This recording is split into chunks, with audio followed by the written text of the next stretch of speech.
Hello, everyone, and welcome to Talk Nerdy. Today is Monday, March 17th, 2025, and I'm the host of the show, Dr. Cara Santamaria. And as always, before we dive into this week's episode, I want to thank those of you who make Talk Nerdy possible. Remember, this show is and will always be 100% free to download, and we keep it going by relying on individual support from folks just like you. If you would like to pledge your support on an episodic basis, all you've got to do is visit Patreon. That's patreon.com/talknerdy. This week's top patrons include Anu Badavaj, Daniel Lang, David J.E. Smith, Mary Neva, Brian Holden, David Compton, Gabrielle F. Jaramillo, Joe Wilkinson, Joseph Lamore, Pasquale Gelati, Rika Maharaj, and Ulrika Hagman.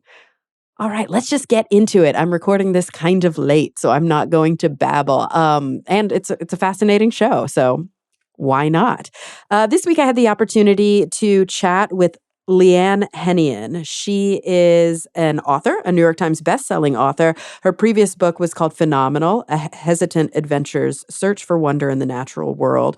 She's written for a bunch of different outlets, even. See, told you it was late. So you've probably seen her byline in a bunch of places, but she has a new book out, and it's just wonderful.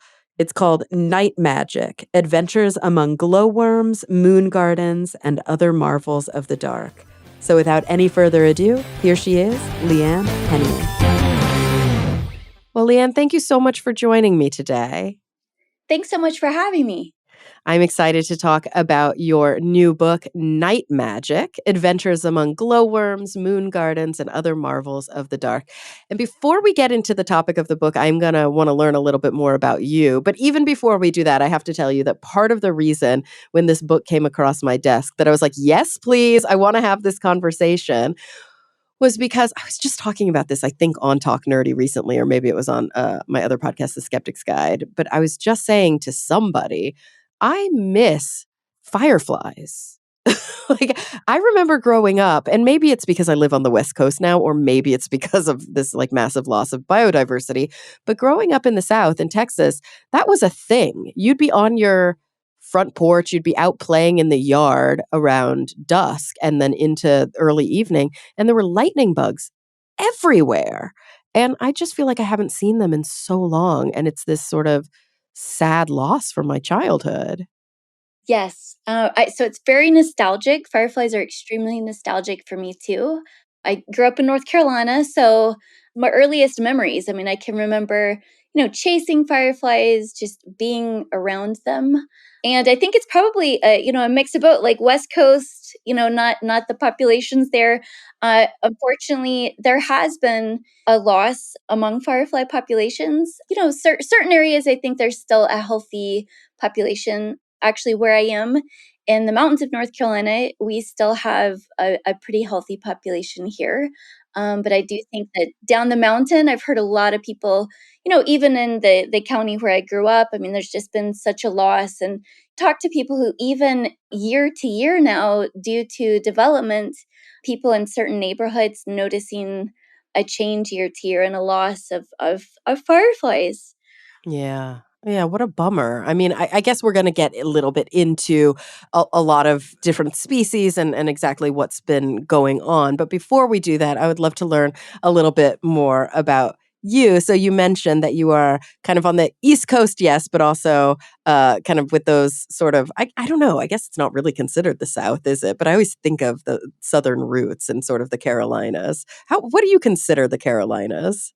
Oh yeah, the Carolinas are definitely the South. Okay, good. It's like it's the East Coast and it's the South. Yeah, so I'm definitely North Carolina is definitely the South, even though it has North in the name. And I'm in the mountains of North Carolina, so this region is Southern, but also identifies, I think, culturally as Southern Appalachian. So you have the South and then the Appalachian kind of overlap here. And so you grew up there, and then you're still living there now. Yes, I've lived kind of all over the state of North Carolina, and I've had many smaller adventures outside of the state, but this is very much my home place. I love it. And how did you kind of come to become a writer, and especially a writer in this sort of science and nature world?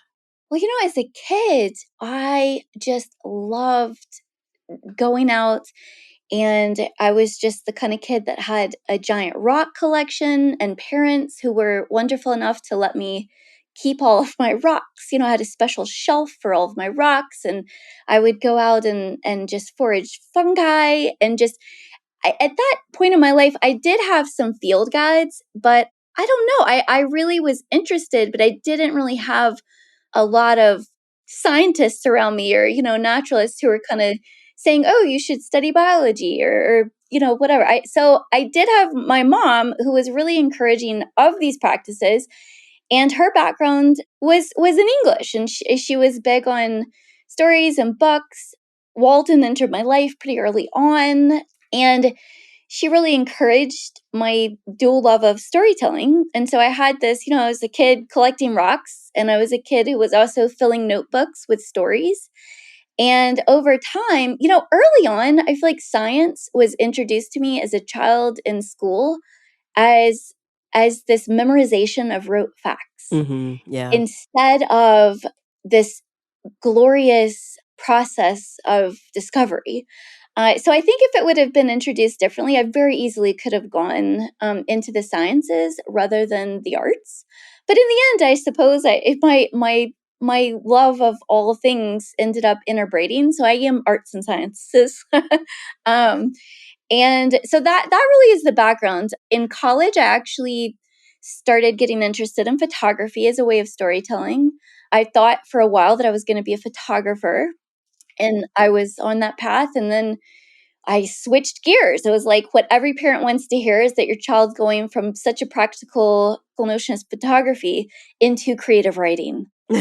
So I just choose, impractical after impractical, but it works. So I did make that move.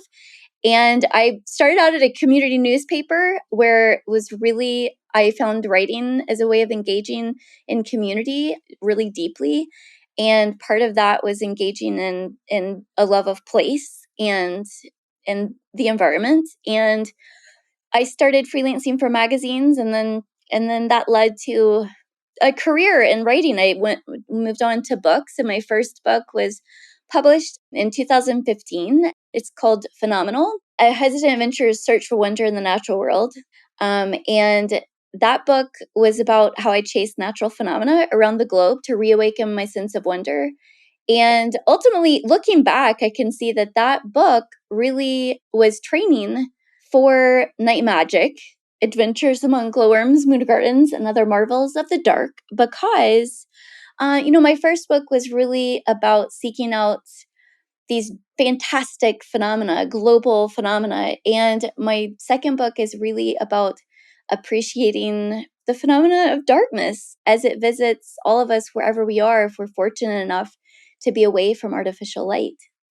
So let's talk a little bit about that because that is a central theme. It's an important conversation to have. Many of us live in places where it is kind of dark, right? Like we know when it's nighttime because the sun sets and the sky becomes dark, but there are still street lights. There are still, and very often in most, at least urban centers, there are not active. We're seeing it more and more, but still very often there are not active measures taken to ensure that the lights only go down. So what we see is quite a bit of light pollution. What does light pollution do to the night environment? Well, but until I started researching this book, I really hadn't realized how much light pollution my neighborhood experiences. We don't Mm. have a lot of point source lights here. So if you look at a light pollution map, the Appalachian chain is sort of like a little dark patch on the East Coast. We're like the last frontier of darkness. After I started working on the book, I was seeking out places that were especially dark. And, I'd come home and say, oh my gosh, like I had no concept that the sky glow from the closest town was so bright. I mean, because I live in a rural area, again, we don't have a lot of point source lights, street lights, things like that. But the sky glow, I could see it much more clearly after experiencing these dark places. And on light pollution maps, I've had an experience where I've been able to locate my neighborhood And on a light pollution map, you can kind of look and it's like, okay, here's 10 years ago, 5 years ago. And it is really a wild sensation to watch that light encroaching onto my neighborhood. That's been really interesting. But yeah, back to the fireflies. The book project started because I wrote a magazine article about synchronous fireflies in Great Smoky Mountains National Park. And that experience really introduced me to light pollution as harmful for living creatures, to really start thinking about what light pollution does. And it's harmful for fireflies. I come to find out it's harmful for pretty much every life form on Earth, including humans. But so that was really the start of this overarching quest to learn more about this and to also start to appreciate darkness as valuable habitat and as something, that is not a void, but rather this cornucopia of biodiversity that is often overlooked and we are quickly losing. Yeah. And so let's talk a little bit about that kind of connection. Or maybe we can go back to the light pollution question because you mentioned points, right? Like specific places where light is being emitted against the dark. And then you mentioned this idea of sky glow. I guess one important question is across, let's take an example here in the United States where both of us live on opposite coasts. Are most people living, in pretty significant light pollution? Yes. So the Okay. majority, Yeah. I Yes. mean, unequivocal. Yeah, yes. Like, it is like you are very likely, yes. So most people are not living with natural darkness.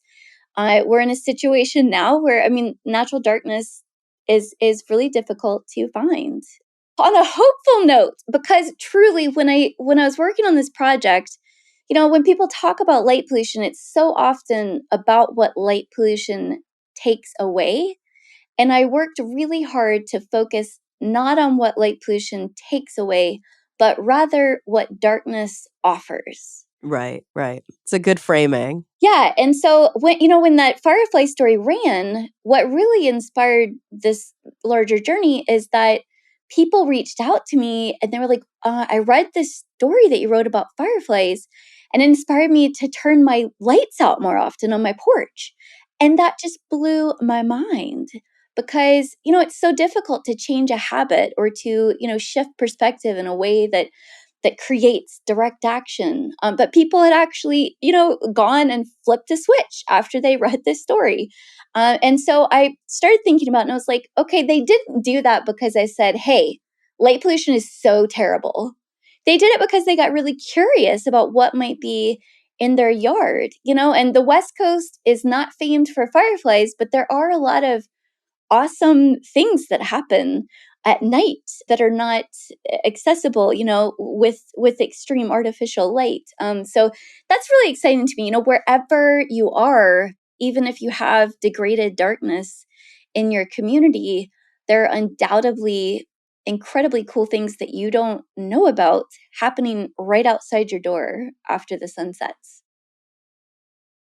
No, I love it. And obviously we're going to dive into some of these sort of ecological wonders, but one thing that I can't help but mention right here at the top is the stark contrast that I've experienced living in Los Angeles when I go out, for example, not too far from home to like Joshua Tree and I bring my big telescope, my kind of Schmidt-Cassegrain telescope, and you forget that, oh, first of all, just with the naked eye, like, oh, there's the Milky Way. Like I can actually see it when I'm dark adapted. And also that peering through a high powered telescope, even though, whether you're in the dark or it's not so dark where you are, yes, space is dark, but your ability to detect things with your eyeball is changed based on how much light is around you. So if you're fully dark adapted and it's very, very dark outside, you can see deeper objects in the sky. And that's an important thing to remember because I don't think we always understand that that's a biophysiologic, I guess, phenomenon. Yes, space is dark, but if it's light around me, I will not be able to see faint objects in the sky. Exactly. I set out to learn from all these different species, salamanders, owls, glowworms, bats. But one of the really surprising things was how much I learned about my own my own like body, how my night vision works. People are really shocked all the time to learn, that while we do gain, most of our night vision pretty quickly in the first like 20, 30 minutes, I mean, we incrementally gain night vision for hours when we are not exposed to artificial light. So it's like having a superpower, really, that you didn't know about. Yeah. And so obviously a lot of these creatures that you tell stories about also have their own superpowers and their own ability to navigate. And as we mentioned, sometimes that artificial light really does disrupt those abilities.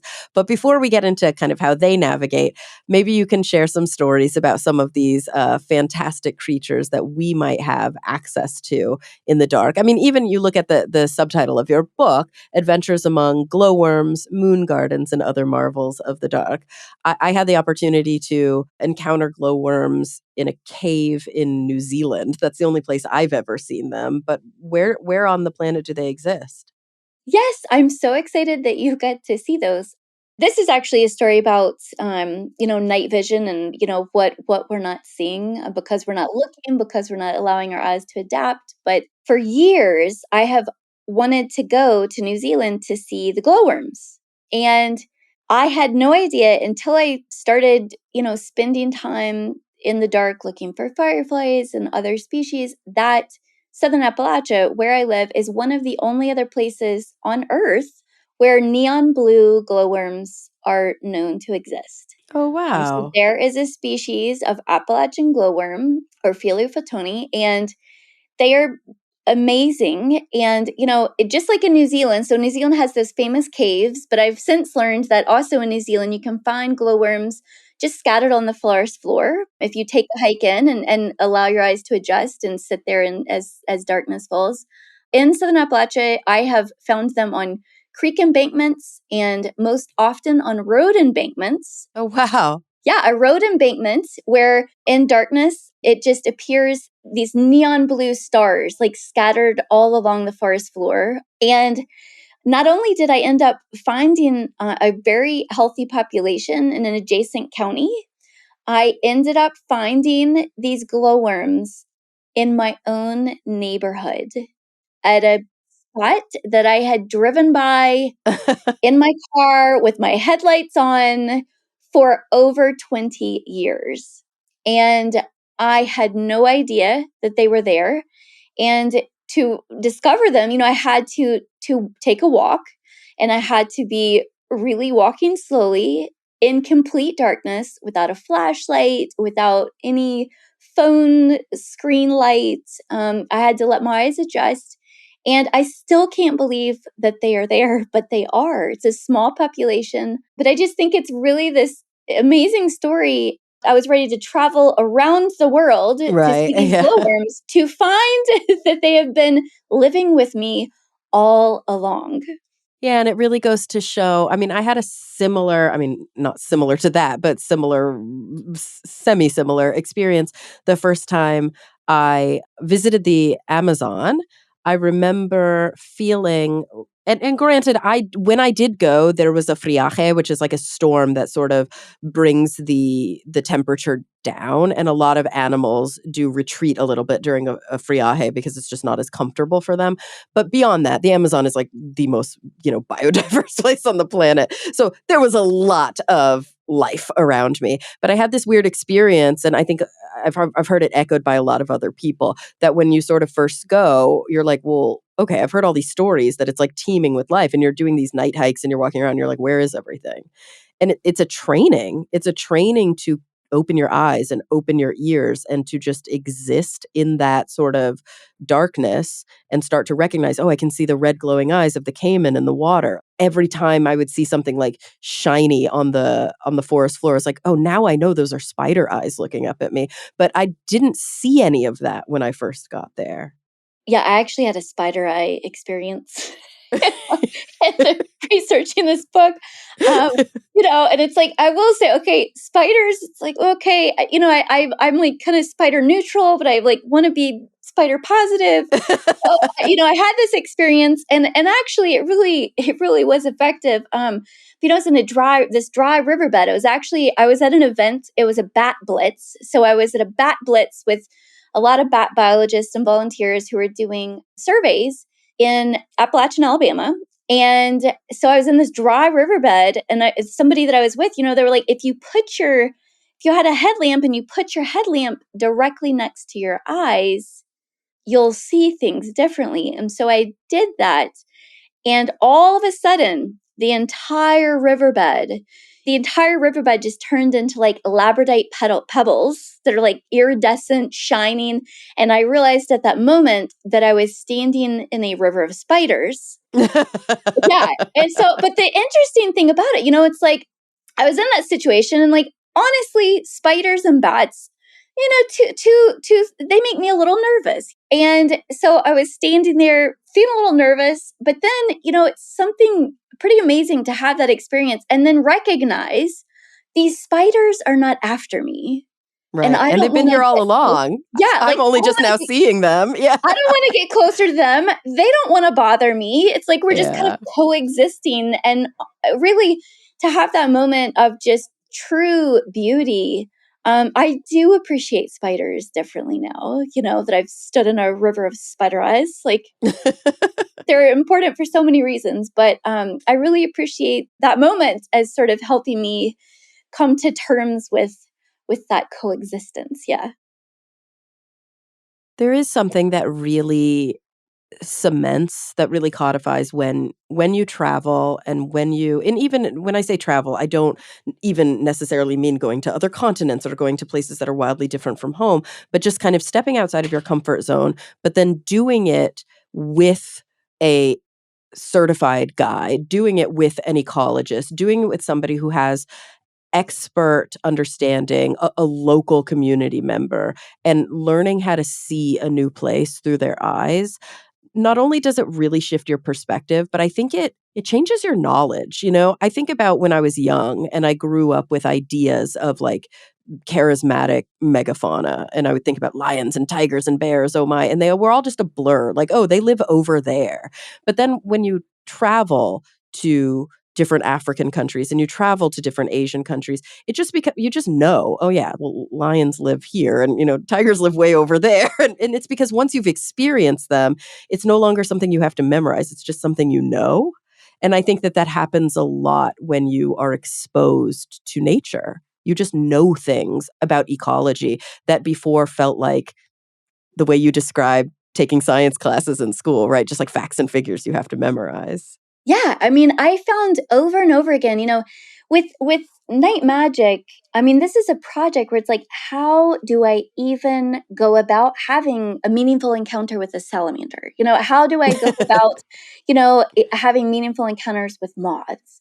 So often, I was seeking out guides, people who are passionate about these different species, who can help me understand how to relate to them in a sense and relate to darkness and navigate darkness. Moths are a great example. I feel like over and over again, as I went about this, I ended up, I was going to find guides to help me navigate darkness, to help introduce me to these species, and ultimately only to discover that many of them were in my own yard, in my own neighborhood.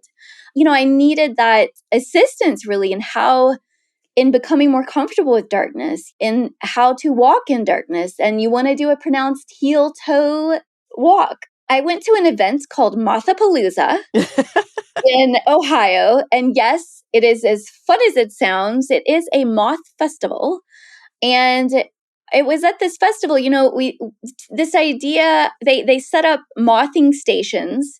These mothers, which are the moth-loving equivalent of a birder, is a mother. And so mothers set up these light stations with white sheets so that these moths have a place to land when they come to the lights, and to experience all of the life and the biodiversity that was streaming out of darkness, which we are so often told is a void, is death.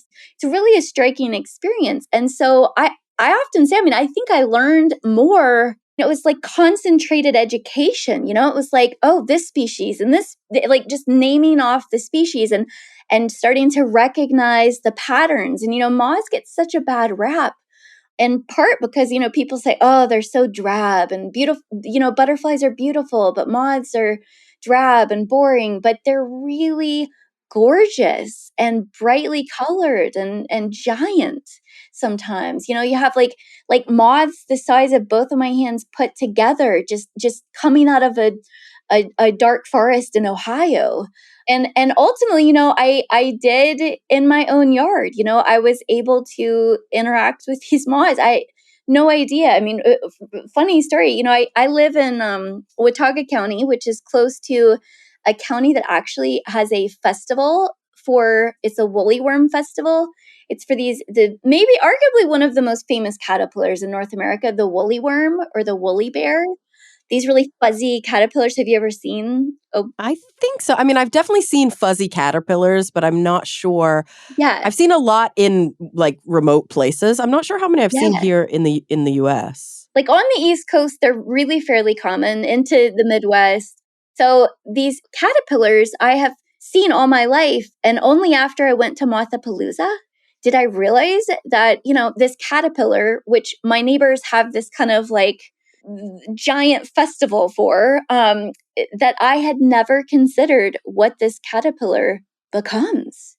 Yeah. And it becomes an Isabella tiger moth, this lovely, pretty large moth that I have been surrounded by my entire life unaware, So statistically, when we see caterpillars, I've always kind of thought, oh, I'm looking at a butterfly in waiting, but Yeah. statistically, it's almost always a moth. Yeah, it's very cool. Oh, I love that. So tell me a little bit. So, okay, we've talked about Mothapalooza. We talked about your bat experience with the sea of spiders. We talked a little bit about glowworms and fireflies. But going back even just to the heading of your book, what is a moon garden? Oh, moon garden. So West Coast, you're really in on this one. So moon gardens focusing on moths rather than butterflies. I have a friend who is a happy flower farmer, and I was talking about this to her one day, and she's like, "Well, there are like these entire landscapes that are nocturnal blooming, landscapes." And I was like, mind blown. Why have I never thought about this before? But yeah, moon gardens are gardens specifically, where people cultivate plants that are really meant to be enjoyed at night. So you'll often have white flowers and plants with foliage that reflects, like lamb's ears, one that people often will use, and often they will include nocturnal blooming flowers. And flowers, this is another situation where it's like, thinking about flowers and oh, sunny meadows and butterflies. So to consider that there are some flowers that only relax and release their blooms when darkness falls is almost like turning the world upside down. Yeah. Yeah. And so my friend who's the flower farmer, I mean, this is such a funny story. She ultimately, I was like, okay, I want to see a moonflower, like this tropical species of flower that people often will put in a moon garden. And I couldn't really, I don't know, I couldn't find one. She was like, I don't know, I'm going to ask around. And then one day she just contacts me and she says, Leanna, accidentally, I have planted a moon garden. And I'm like, what? How do you accidentally plant a moon garden? But she lives in a house that was built in the late, I think it's actually built in the late 1800s. And she's the kind of person, if she's going to replace a doorknob, like she wants to use the doorknob that the original inhabitants would have used. She goes to antique stores, that kind of thing. So when she started planting a garden close to her house, her kitchen garden, she had planted things that people would have planted in those early days. And so what people planted were these flowers and plants that could be enjoyed at night because they lived there pre-electrification. So that garden was there for them to go out at dusk and start communing and enjoying and relaxing with these flowers that were releasing their petals and these beautiful perfumes. And so, yeah, so that's ultimately in the book. I get to go and I experience this with her, who she's really just kind of like discovering her own backyard at the same time, where I told her about hawk moths, which are these moths that are the size of hummingbirds. And they're just fantastic to watch. Their wings just like, it's like the speed of helicopter blades, and they're just giant. The first time she went out and saw one at night, she was almost in tears. And I was like, "Why are you feeling so emotional, do you think?" And she's like, "They were there the entire time and I had no idea." you know? And again, I mean, that just ended up being a theme. It's like truly, wherever you are, whatever ecosystem you belong to, there are different things that happen at night rather than daylight. And in the event of electrification, we've really been alienated from half of nature, the nocturnal half. Yeah. And so how do we get back to that, I guess, is an important I mean, I know I'm kind of skipping ahead to the end a little bit, but I'm sure people who are a bit chomping at the bit to understand, what do we have control over or what don't we, right? I think we can advocate for change at municipal and government levels, but are there things that we can be doing other than voting and speaking up? Are there things that we can be doing around our own homes? Yeah, I mean, it's such a challenge. Change can truly be immediate in a small space, in a small way. The owl, so I have a chapter on owls, and I ended up spending time with some nesting owls. And that story is really interesting because my friends ended up having this owl nesting in their yard in a natural cavity in a tree in their yard. But that owl had actually been at a neighbor's house earlier in the season, and a street light had been erected. We don't know for sure, but we think to get away from the light. And so they found refuge a few, just a little ways down in the neighborhood, in a darker patch of woods in the same neighborhood. And so I think about those owls quite a bit because it's like, wow, one yard, one tree, habitat for this entire little family. And, I think that thinking in those terms, thinking about restoring habitat, you know, at the community level, there are things that can be done. I mean, it starts, like taking inventory of your own yard and your own yard, your own outdoor lighting, your own apartment complex's outdoor lighting, wherever you are, just the lights that are closest to where you are. And then kind of like branching out, like in the neighborhood, like what lights are on in the neighborhood. And what's interesting, I find that there are municipalities and people who tend to think just, light is good. People want more lights. And oftentimes when you start talking to people, they're like, "Oh, that light went up and it's shining into my daughter's window now. She's having trouble sleeping." People aren't as excited about artificial light as I think sometimes municipalities think. But so just on that level, starting close to home, moving out to the neighborhood, to the communities, to larger areas, I think that really can make such a difference, and to think about it as restoring habitat. This is habitat that can be restored tonight. If start taking inventory of lights in your yard, that there's like a small space that can be restored immediately. If you tend to leave a light on and you end up turning it off, and, just talking to neighbors, I think can make a difference. I actually have a neighbor down the road from me, and I'm in a rural area, so neighborhood's kind of a loose, she lives down the road. But when I was working on this book at the start, she said, "Oh, I'm so glad that you were doing this project," because one of her neighbors had just put up a new light, a security light. And she's like, "We moved out to the country to get away from that. And now we have this light that shines into our living room. And I don't know how to talk to him about this. Like, I don't know how to start the conversation." And so when I was working on the book, I kept thinking, okay, what I want to write a book that my neighbor Kristen can just slip into his mailbox. Yeah. And so I told that story at an early book reading, and somebody afterwards came up and they had 2 copies for me to sign. And they were like, "Just sign this to us." And then they were like, "And on this one, will you write for Dawn?" turn out the lights. And they were going to slip it into their neighbor's mailbox. And I was like, oh, Don's not going to know who it came from. But it's going to come from me. And hopefully, hopefully I love it will that. inspire him again to inspire him to get curious and to think about, what he might be missing out on by turning on that light.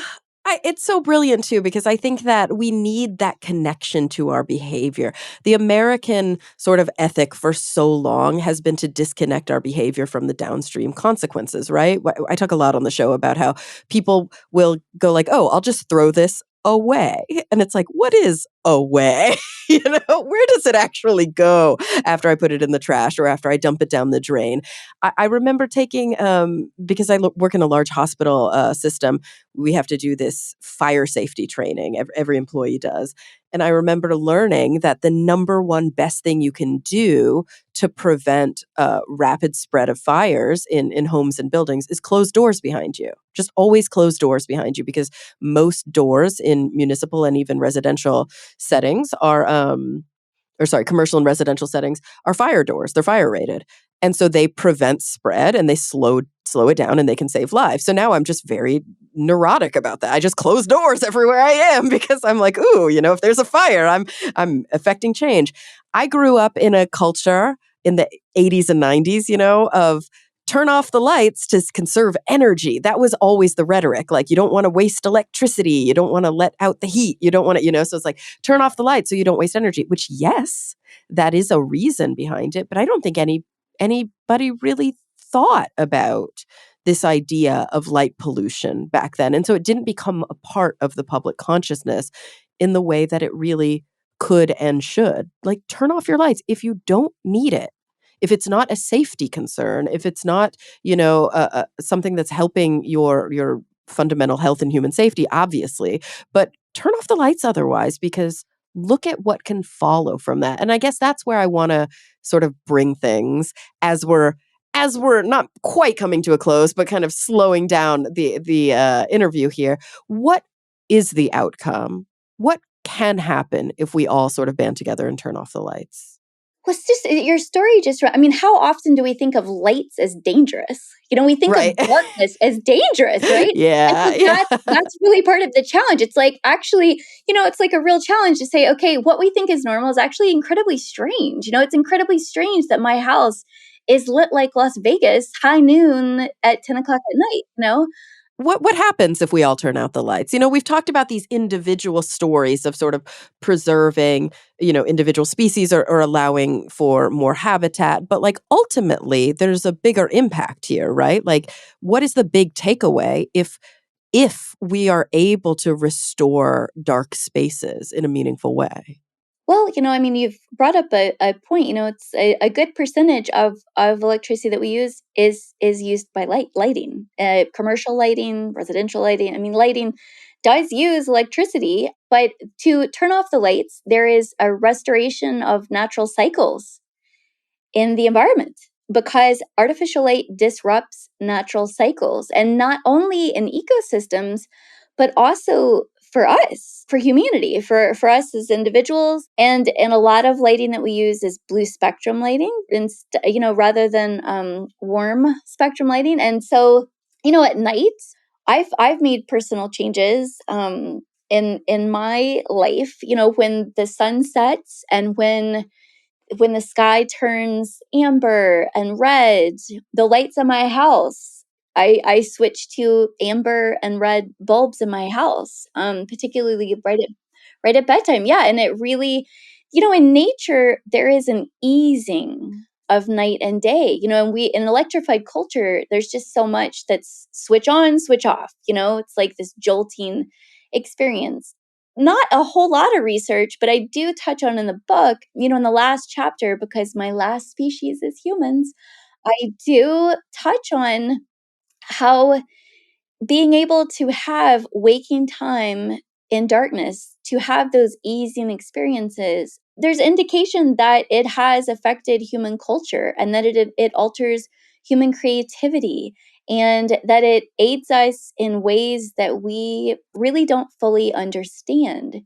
what could happen if we restore natural darkness. It's an exciting thought. I think that really this is a conversation that we're really just getting into. We've talked about preserving, green space, waterways, but to think about preserving darkness and why that might be important is just a conversation that I think and hope is probably just beginning. And probably that is because we are reaching a point now where the effects are going to become more noticeable. I mean, I think, you grew up in the 80s and 90s, like me too. So the world that my son experiences is very different from the one that I experienced at night. And the world that we experienced 20 years ago is very different from the one that we're experiencing now. And so I think we're just kind of at a point of recognition there. Absolutely. I'm so grateful for kind of your interest in this area and your really deep dive and your sharing, not just here on the show, obviously, during this conversation, but through the book. You're sharing some of these exciting and joyful moments that we can have when we have darkness. And I'm ultra curious, because this is what you do, right? You are like a science and nature writer, and you've written about a lot of topics for a lot of different outlets. In addition to the 2 books that you've written. But what's next for you? Do you have any like new kind of areas of inquiry that you've been focusing on lately? Are you even allowed to tell us? Um, well, I feel that, I've been seeing this through and, kind of extending the conversation. It's writing a book is such an interesting experience because, you're just solo. It's like I'm having a conversation with myself. I mean, there were points where I was getting so excited. I was having to reach out to friends because I was like, I have to tell somebody about this right now. Like, this is so cool. But so I've really been immersed in this, like, oh, great. Now I get to talk to everybody about this. So what's next? I have a few things that I'm thinking about, but I haven't started digging in yet because I've been just, enjoying this conversation so much. Yeah, yeah. I have a feeling that you're going to be, and that's also something that happens too with a lot of like science and nature writers, is you become the go-to, right, for that topic because you really did that deep dive, and now you have sort of this expertise. And so even though you're probably going to be completely possessed by a new topic in the future, people may always come back to you and ask you about these questions, and you may be that person that they go to, which I think is a pretty cool honor. Yeah, that would be amazing. And hopefully it'll just build all of the experiences. Yeah. Absolutely. Well, gosh, everybody, the book is Night Magic: Adventures Among Glowworms, Moon Gardens, and Other Marvels of the Dark by Leigh Henion. Leigh, thank you so much for being here with us today. Thank you so much for having me. It's been a pleasure. Absolutely. And everybody listening, thank you for coming back week after week. I'm really looking forward to the next time we all get together to talk nerdy.